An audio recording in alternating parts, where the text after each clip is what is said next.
Halo? Pak Edi, ini kan polisi pasti tidak mau dinilai salah tangkap terkait Peggy Setiawan atau Peggy Peron Ya. ditangkap 2024 saat ini setelah DPO selama 8 tahun begitu. Dengan pernyataan dari polisi kemarin, kemudian juga pernyataan yang baru saja dikeluarkan tadi sebelum jeda oleh kuasa hukum Peggy Setiawan, menurut Anda mana yang lebih kuat untuk nantinya jelang sidang pra-peradilan Peggy?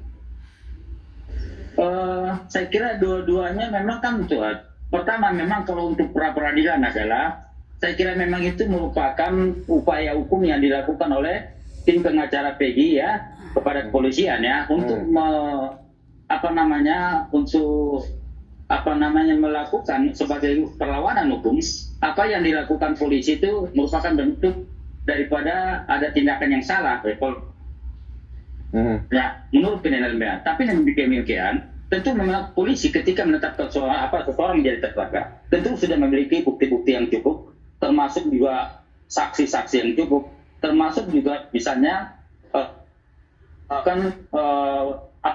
pembuktian lewat scientific crime investigation ya, pembuktian proses hukum pidana melalui ilmiah ya. Saya kira memang ini ya saat ini yang dilakukan oleh Polda Jawa Barat ya, betul-betul jika memang ada saksi atau ada tersangka yang melakukan mencabut pengakuan ya, namun demikian ketika itu dikaitkan dengan bukti-bukti yang ada, saya kira ini inilah pentingnya apa yang menjadi metode scientific crime investigation tadi yang harus dilakukan. Crime investigation yang dimiliki oleh Polri. Oke, baik Pak Marwan, pastinya polisi sangat yakin dengan penangkapan Peggy Setiawan gitu, dan begitupun penetapannya terhadap tersangka, dan juga memang kuasa hukum Peggy sebelumnya sangat meminta transparansi agar polisi sangat transparan terhadap penyidikan yang sedang berlangsung, termasuk tadi menerapkan scientific crime investigation. Apa yang kemudian membuat Anda yakin nanti di sidang pra-peradilan bahwa Peggy Setiawan ditangkap pada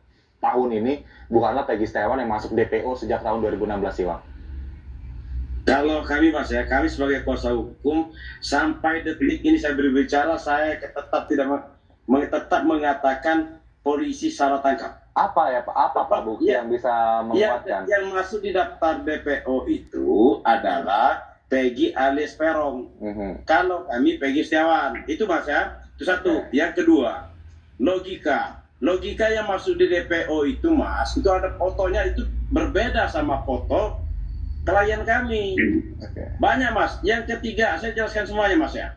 Saksi mengatakan pada waktu malam kejadian perkara, tanggal 27 Agustus 2016, klien kami itu ada di Bandung. Diperkuat lagi dari Facebooknya Mas. Masih banyak Mas.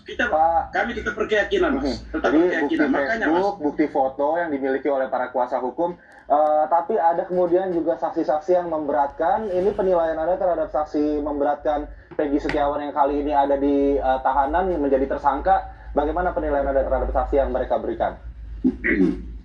Saya mengatakan ada yang memberatkan Mas ya. Kalau yang selama ini Mas yang kita tahu, saksi-saksi itu mengatakan tidak mengenal Peggy Setiawan. Mereka tidak mengenal Peggy Setiawan Mas.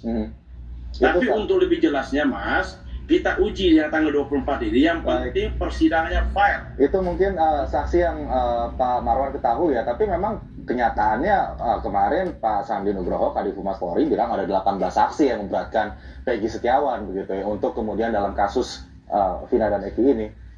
Ya makanya kan antara kami sama penyidik dan kepolisian pasti berseberangan.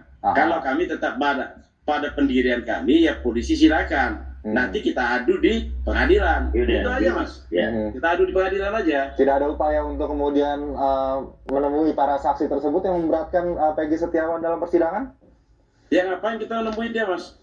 Kita adu di pengadilan aja kok. Kami bermainnya fair Mas. Makanya saya beberapa kali kemarin saya datang ke Kejaksaan Agung Mas. Saya minta Kejaksaan Agung untuk menyampaikan kepada jajaran di bawahnya, di bawah naungan Kejaksaan Tinggi sama Kejari Cirebon, untuk kalau menerima berkas tersebut harus lebih teliti dan lebih cermat Mas.